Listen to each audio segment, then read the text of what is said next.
स्वागत है दोस्तों मूवीज टाइम चैनल के एक और नए वीडियो में। आज हम एक्सप्लेन करने वाले हैं कोर्ट स्टेट वर्सेस अ नोबडी मूवी को। ये कमाल की कोर्ट रूम ड्रामा मूवी है जो कि आपको जरूर पसंद आने वाली है। तो आइए मूवी को एक्सप्लेन करते हैं और जानते हैं इसकी पूरी कहानी। वीडियो अगर अच्छा लगे तो वीडियो को लाइक करके चैनल को सब्सक्राइब जरूर कीजिएगा ताकि आपको इसी तरह के लेटेस्ट और फ्रेश कंटेंट मिलते रहे। तो फिल्म की शुरुआत होती है एक कोर्ट केस से, जहां पर कि हमें चंदू नाम के 19 साल के लड़के को दिखाया जाता है जिसके ऊपर पॉक्सो एक्ट चल रहा है। यहाँ पर चंदू के बचने के चांसेस बहुत कम है क्योंकि उसने 17 साल की लड़की के साथ दुष्कर्म किया है जो कि एक माइनर लड़की है और इसी को हम पॉक्सो एक्ट कहते हैं। जज यहाँ पर फैसला सुनाने वाले थे लेकिन इस फैसले को वो फिलहाल डिले कर देते हैं और 4 दिन बाद इस फैसले को सुनाएंगे, मतलब कि मंडे को। पर चंदू के दोस्त यारों को भी अब कोई खास उम्मीद नहीं है। लेकिन जब वो बाहर एक चाय की टपरी पर आते हैं तो उन्हें मोहन राव के बारे में मालूम चलता है कि इस केस को सिर्फ अब वही बचा सकते हैं। वैसे इस केस के जीतने के चांसेस तो बहुत कम हैं, लेकिन 4 दिन तक तुम करोगे भी क्या, इसलिए मोहन राव जी को ही इस केस के लिए मना लीजिए।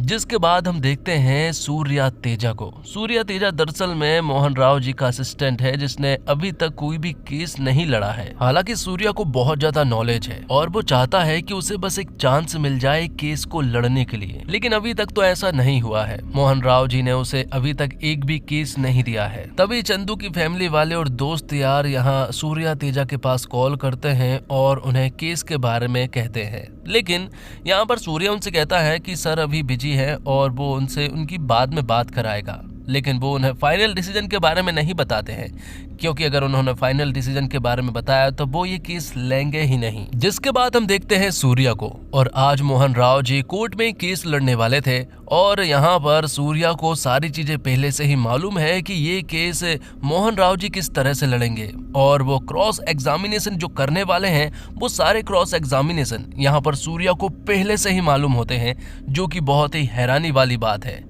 कि सूर्या को इतना ज्यादा नॉलेज है। उसने अपने दोस्त को सारी बातें बता दी थी कि मोहन राव जी यहाँ पर क्या क्या बोलने वाले हैं और इस केस को कैसे जीतेंगे। जैसा कि यहाँ पर सूर्या ने बोला है, मोहन राव जी ने कोर्ट में सब कुछ वैसा का वैसा ही बोला था और इस केस को जीत लिया था। अब शाम के वक्त यहाँ पर सूर्या के दोस्त भी सूर्या से कहते हैं कि यार तुझे बहुत ज्यादा नॉलेज है, तुझे कोई ना कोई केस तो जरूर मिलना चाहिए क्योंकि तूने पहले ही बता दिया था कि मोहन सर क्या बोलने वाले हैं। यहाँ पर सूर्या हिम्मत करता है कि वो मोहन सर से बात करेगा और कोई ना कोई केस ले लेगा। तो सूर्या जैसे तैसे हिम्मत करके मोहन सर के पास जाता है। वो उनसे कहता है कि हाल ही में जो केस आया है वो उसे लड़ना चाहता है, लेकिन शायद मोहन सर उसे एलिजिबल नहीं समझते हैं, जिस वजह से वो उसे कुछ सवालों में उलझा देते हैं। अब चंदू के रिलेटिव्स फिर से सूर्या के पास आते हैं क्योंकि उन्होंने कहा था कि मोहन सर शाम को उनसे मिलेंगे, लेकिन मोहन सर तो कहीं बाहर गए हुए थे, जिस वजह से यहाँ पर सूर्या ही उनकी फाइल को पढ़ने लगता है। तो अब सूर्या उनकी फाइल पढ़ना स्टार्ट करता है और कहानी जो है वो फ्लैशबैक में पहुंच जाती है, जहाँ पर कि हम चंद्रशेखर उर्फ चंदू को देख पाते हैं जो कि एक छोटे से घर से बिलोंग करता है।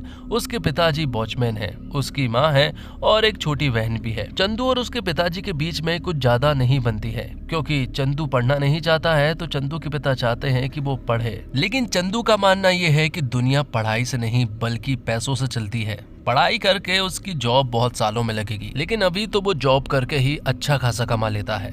अब नहाने के लिए वो शैम्पू लेने के लिए एक शॉप पर जाता है जहाँ पर चंदू का एक दोस्त उसे हैप्पी न्यू ईयर विश करता है क्योंकि आज 1 जनवरी थी। लेकिन चंदू उससे ठीक ढंग से बात नहीं करता, जो सारी चीजें जाविली नाम की लड़की देख रही थी और उसने सोचा कि इस लड़के को मजा चखाना चाहिए, इसलिए वो अपनी एक दोस्त से चंदू का नंबर ले लेती है और उससे कहने लगती है कि आखिरकार कोई हैप्पी न्यू ईयर विश करे तो उसे क्या कहना चाहिए तुम्हें ये भी नहीं पता, तुम कितने बदतमीज हो।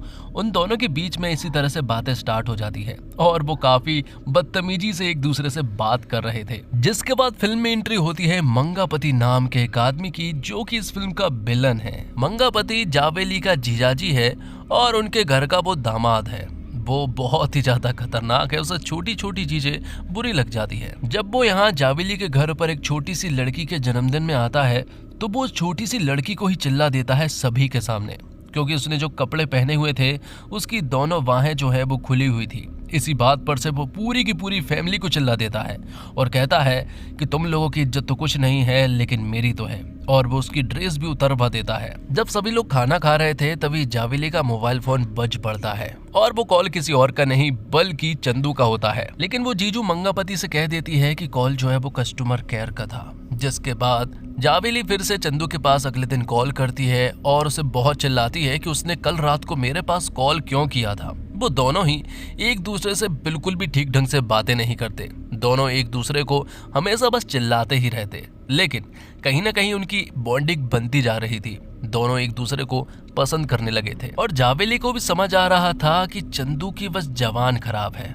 उसका दिल बिल्कुल साफ है, जिस वजह से ही दोनों एक दूसरे को पसंद करने लगे थे। तो वही हमें मंगापति के बारे में बताया जाता है कि जब भी उससे कोई पंगा लेता है तो वो उनकी बहुत बुरी दुर्दशा कर देता है। वो उन्हें झूठे केस में फंसा देता है और उन्हें जेल की हवा खिलवा देता है, फिर चाहे वो छोटा सा बच्चा ही क्यों ना हो, उसे अपनी इज्जत बहुत प्यारी है। दूसरी तरफ हम देखते हैं कि अभी तक चंदू ने जावेली को देखा नहीं है, उसने बस उससे फोन पर ही बात की थी। जब चंदू एक दोस्त के घर पर जाता है तो वहाँ जावेली जो है वो कोचिंग पढ़ रही होती है।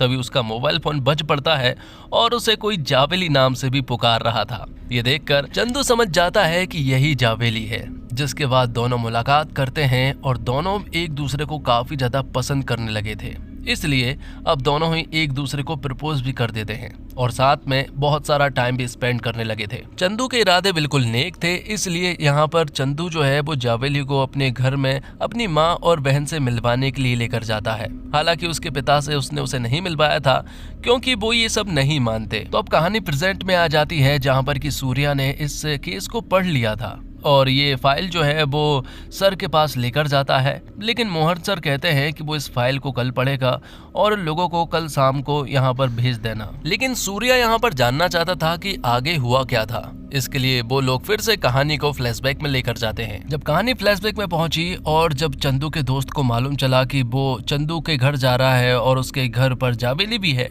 तो वो उसे रास्ते में प्रोटेक्शन खरीदने के लिए कहता है। इसलिए वो उसे बीच में एक मेडिकल शॉप पर रुकवाता है। जिसके बाद चंदू घर जा चुका था और जावेली भी उन्हीं के घर के अंदर थी। ये बात चंदू के पिताजी नहीं जानते हैं, वो तो बस यहाँ पर खाना खाने के लिए आए थे, जिसके बाद वो ड्यूटी पर वापस चले जाते। लेकिन इस बार ऐसा नहीं हुआ था क्योंकि मंगापति यहाँ पर बहुत सारे पुलिस वालों को लेकर आ गया था और वो उनसे कहता है कि तुम्हारे लड़के ने हमारी लड़की को किडनैप कर रखा है और उसके साथ बुरा बुरा किया है। जैसे ही जावेली घर से बाहर निकल कर आती है तो ये देखकर चंदू के पिता पूरी तरह से हैरान रह चुके थे। जिसके बाद मंगापति चंदू के पिता से कहता है कि अब तुम्हारा लड़का तो गया। जिसके बाद वो उसे जेल लेकर चले जाते हैं और उसे बहुत पीटते हैं और यहाँ पर मंगापति जावेली को घर लेकर जाता है और उसे भी बुरी तरह से मारता है और कहता है कि आज के बाद इस घर में वही होगा जो मैं चाहूंगा, क्योंकि तुम लोगों की तो कोई इज्जत नहीं है लेकिन मेरी है। उस लड़के को मैं जेल की हवा खिलवाऊंगा, उसे मैं जेल से कभी भी बाहर नहीं आने दूंगा। जिसके बाद मंगापति दामोदर लॉयर को पुलिस स्टेशन लेकर जाता है और चंदू के खिलाफ बहुत सारे सेक्शन जो है वो उसके ऊपर लगा देता है। वो उसके खिलाफ एक FIR भी दर्ज करा देते हैं और कहते हैं कि ये बंदा अब जेल से कभी नहीं छूट पाएगा। इस लड़के ने उस लड़की के साथ दुष्कर्म किया है जो कि सिर्फ 17 साल की है, वो एक माइनर लड़की है और ये केस जो है वो पॉक्सो एक्ट के तहत आता है। तो वहीं यहाँ पर चंदू के फैमिली वालों को ऐसा लग रहा था कि शायद पुलिस वाले उसे एक वार्निंग देकर छोड़ देंगे, लेकिन ऐसा मंगापति बिल्कुल भी नहीं चाहता है। अगर ये एक नॉर्मल केस होता तो शायद उसे छोड़ भी दिया जाता, लेकिन ये केस वो लोग पॉक्सो एक्ट के तहत चला रहे हैं, जिस वजह से चंदू को बहुत प्रॉब्लम होती है। उसे रिमांड पर रखा जाता है और उसे बुरी तरह से पीटा जाता है। तो वही चंदू की फैमिली वालों को भी ये बात समझ आ गई थी कि इस तरह से तो चंदू नहीं छूटने वाला, उन्हें कोई लॉयर ही हायर करना पड़ेगा। तब यहाँ पर चंदू के फैमिली वाले एक लॉयर को हायर करते हैं। उस लॉयर का नाम जो है वो शेखर होता है। लेकिन यहाँ पर हमें मालूम चलता है कि मंगापति को शेखर के बारे में मालूम चल गया था कि वो चंदू का केस लड़ रहा है, जिस वजह से मंगापति और दामोदर जो है वो शेखर को खरीद लेते हैं। तब यहाँ पर शेखर जो है वो कोर्ट में सिर्फ और सिर्फ फॉर्मेलिटी कर रहा था इस केस को लड़ने के लिए। चंदू की फैमिली वाले चाहते थे कि उसे किसी तरह से बेल मिल जाए, लेकिन ऐसा बिल्कुल भी नामुमकिन था। उसने बहुत सारे झूठे बयान दर्ज करवा दिए थे, जिस वजह से चंदू जेल में ही रहता है। रही बात कि आखिरकार वो लोग जावेली को कोर्ट में पेश क्यों नहीं कर रहे हैं, तो यहाँ पर दामोदर बताता है कि उसकी मेंटल कंडीशन बिल्कुल भी ठीक नहीं है, क्योंकि चंदू उसे ब्लैकमेल करता था और अगर चंदू बाहर निकल कर आ जाएगा तो चंदू उसे फिर से ब्लैकमेल करने लगेगा। यहाँ पर एक डॉक्टर को भी बुलाया जाता है जो कि एक साइकाइट्रिस्ट है और वही यहाँ पर जावेली का इलाज कर रहा है और वो बताता है कि उसकी कंडीशन बहुत ज़्यादा खराब है। चंदू ने उसे बहुत ब्लैकमेल करा है जिस वजह से वो बिल्कुल भी ठीक नहीं है, जिस वजह से वो कोर्ट में तो कोई भी बयान नहीं दे पाएगी। तो अब जज साहब जो है वो मंडे को अपना फाइनल डिसीजन सुनाने वाले थे, लेकिन चंदू की फैमिली वाले उस लॉयर से कहते हैं कि आपने हमें अभी तक बेल नहीं दिलाई। लेकिन वो कहता है कि अब वो इस केस को नहीं लड़ सकता है और वो इस केस को बीच में ही छोड़ देता है। और अब कहानी प्रेजेंट में आ जाती है। अब अगले दिन सूर्या जो है वो मोहन राव के पास जाता है। वो उनसे इस केस के बारे में पूछता है तो मोहन राव जी कहते हैं कि वो इस केस को नहीं लड़ सकते हैं, इस केस के जीतने के चांसेस बहुत ही ज्यादा कम है, इसलिए उनसे मना कर दो। लेकिन यहाँ पर सूर्या ने उनसे मना नहीं कर पाया था। जब अगले दिन सुबह वो लौटे और वो उनसे बात करते हैं तो सूर्या ने उनसे कह दिया कि सर आपका केस लेने के लिए मान गए हैं, लेकिन वो खुद तो इस केस को नहीं लड़ेंगे, इसलिए मैं ही इस केस को लड़ने वाला हूँ। सूर्या ने उनसे ये बात झूठ बोल दी थी और अब वो अपने सर से बिना बताए ही इस केस को लड़ने वाला है, क्योंकि उसे उम्मीद है कि ये केस वो जीत सकते हैं और कहीं ना कहीं चंदू और उसकी फैमिली वाले सही भी हैं और उन्हें इंसाफ मिलना चाहिए। इसलिए सूर्या जो है वो इस केस को हैंडल करने लगता है और कोर्ट में उसकी पहली पेशी थी। वो जज साहब से रीट्रायल मांगता है और सारे क्रॉस एग्जामिनेशन को वो एक बार फिर से करना चाहता है। सबसे शुरुआत में सूर्य यहाँ पर जज साहब से कहता है कि सबसे पहले चंदू के ऊपर आरोप है कि उसने उन्हीं के घर में यहाँ जावेली के साथ दुष्कर्म किया है और चंदू का दोस्त जब चंदू के घर पर जा रहे थे तो उन्होंने बीच रास्ते में प्रोटेक्शन भी खरीदा था। ये सबसे बड़ी बात थी जो कि दामोदर जो है वो जज साहब को बता रहा था। लेकिन असली बात अब यहाँ सूर्या बताता है कि जब वो बीच रास्ते में थे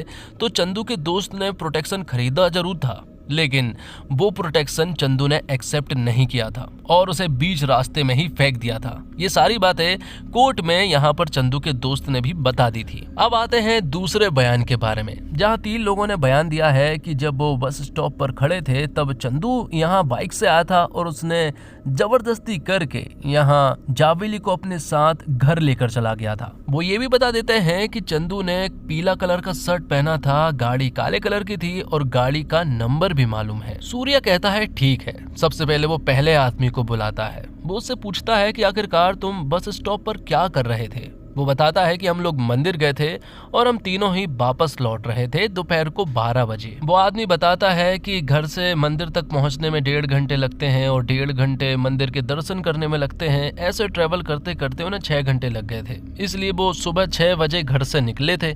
ये बयान पहले आदमी ने दिया था। लेकिन जब ये सारी बात दूसरे आदमी से पूछी गई तो उसने सब कुछ अलग बताया। उसने बताया कि वो लगभग 9 से 10 बजे घर से निकले थे, यानी कि ये सारे बयान जो है वो आपस में मेल नहीं खा रहे थे। जिसके बाद सूर्या एक लड़की का बयान रिकॉर्ड करके जज साहब को दिखाता है। वो लड़की बताती है कि जावेली और वो कोचिंग गए थे और वहां से लौटते हुए मैं घर चली गई थी और वो मेरे पड़ोस में ही चंदू भैया के घर पर चली गई थी। अब ये केस स्ट्रांग हो चुका था और कहीं ना कहीं सूर्या ने अपनी बढ़त बना ली थी।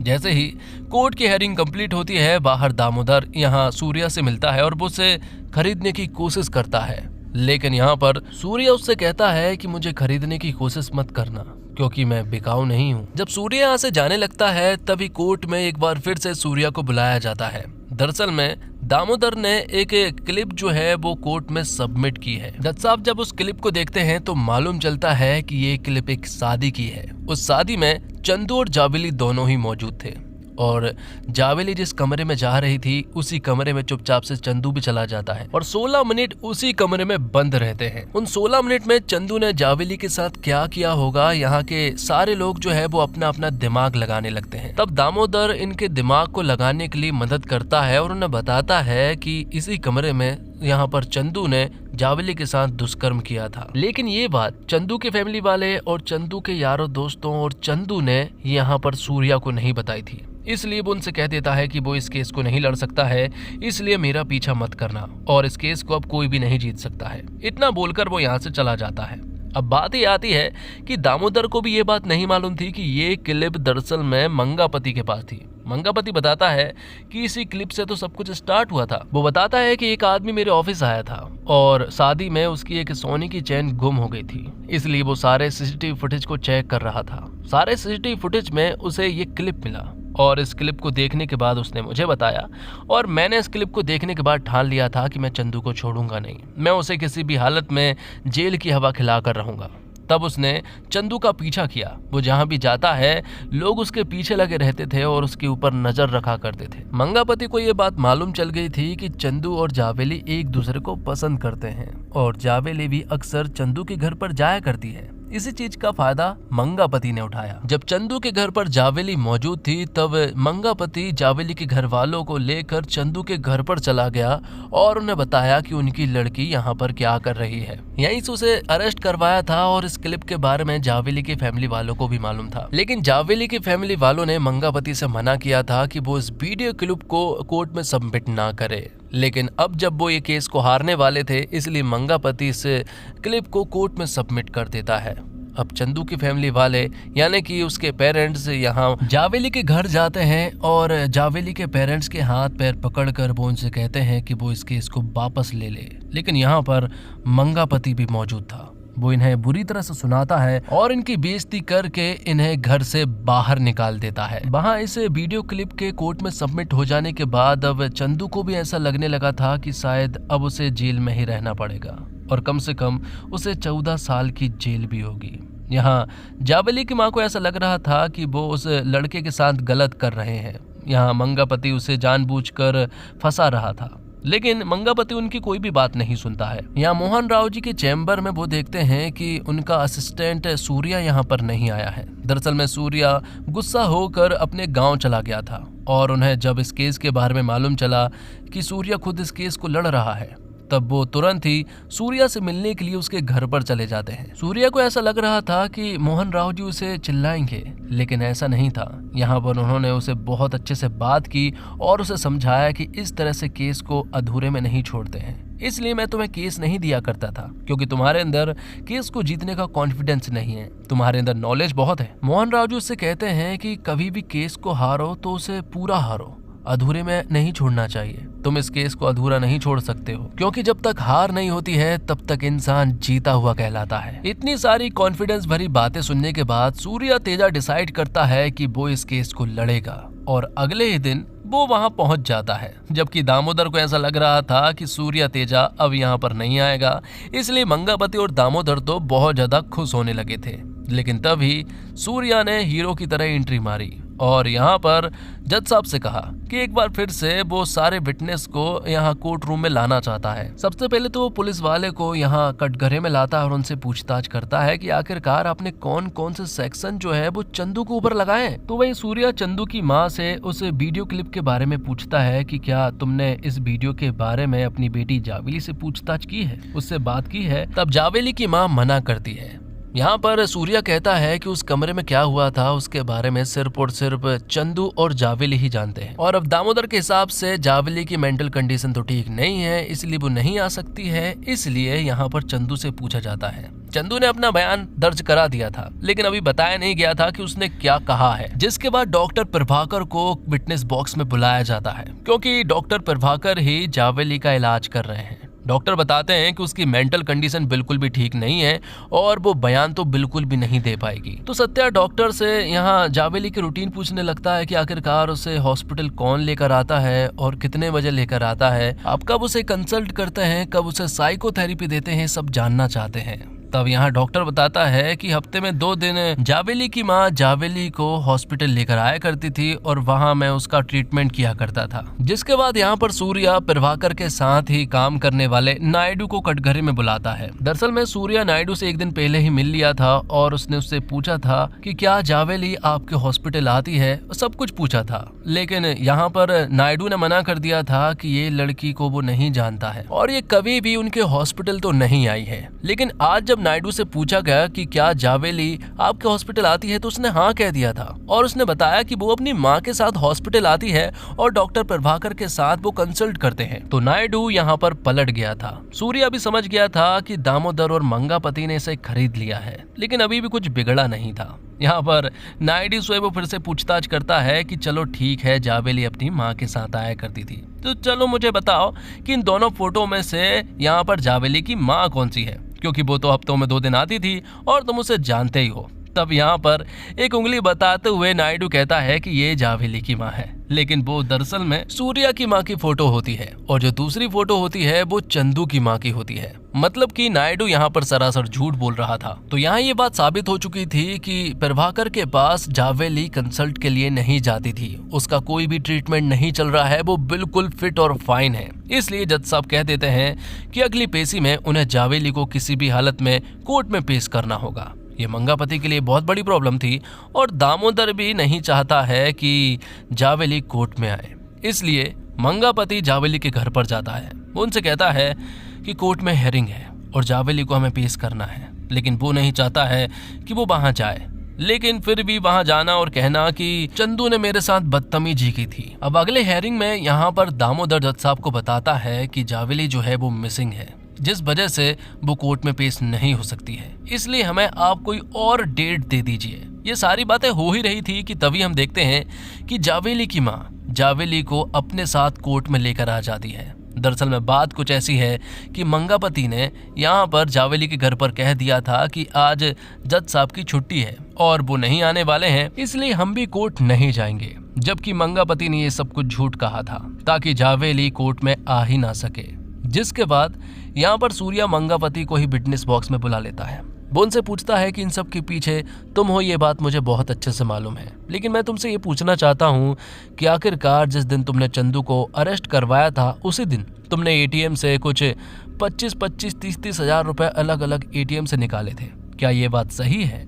जिस पर मंगापति कहता है तो मुझे निकालने भी पड़े तो क्या बात है, मैंने ये मेरे काम से निकाले थे। सूर्य यहाँ पर साबित कर देता है कि वो सारे पैसे उसने रिश्वत देने के लिए निकाले थे। ये बात उसने कोर्ट में साबित कर दी थी। जिसके बाद बात आती है जावेली की। जावेली यहाँ पर आ चुकी थी और वो अपना बयान भी देने के लिए पूरी तरह से रेडी थी। उससे पूछा जाता है कि उस दिन शादी में क्या हुआ था। तब जावेली बताती है कि उस दिन मेरे साथ चंदू मौजूद था और जब शादी हो रही थी तब उसने चंदू को इशारे करके एक कमरे में बुलाया था।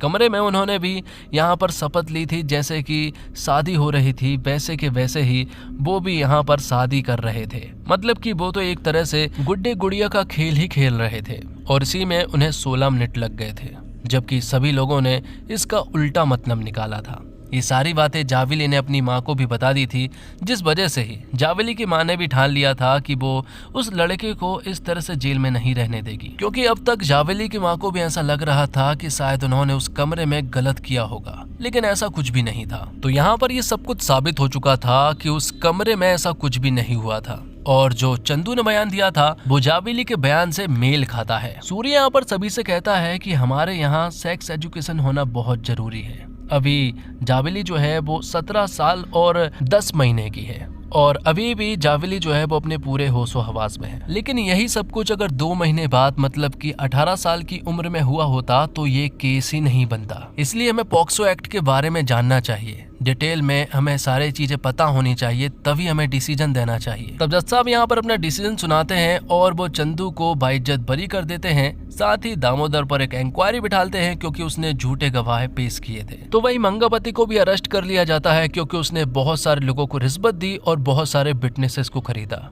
यहाँ तक कि पुलिस वालों के ऊपर भी इंक्वायरी बैठ जाती है।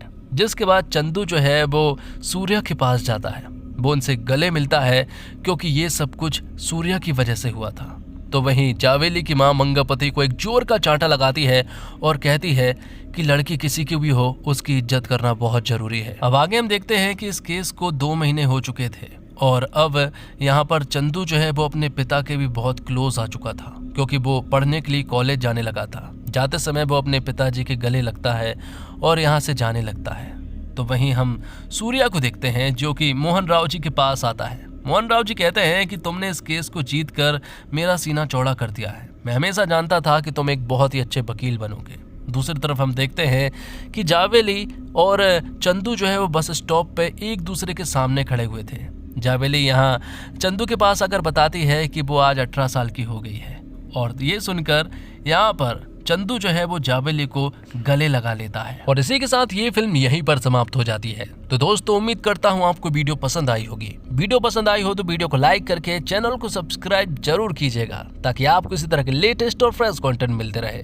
मिलते एक और कमाल की वीडियो के साथ, तब तक के लिए आप हमारे चैनल के साथ बने रहिए।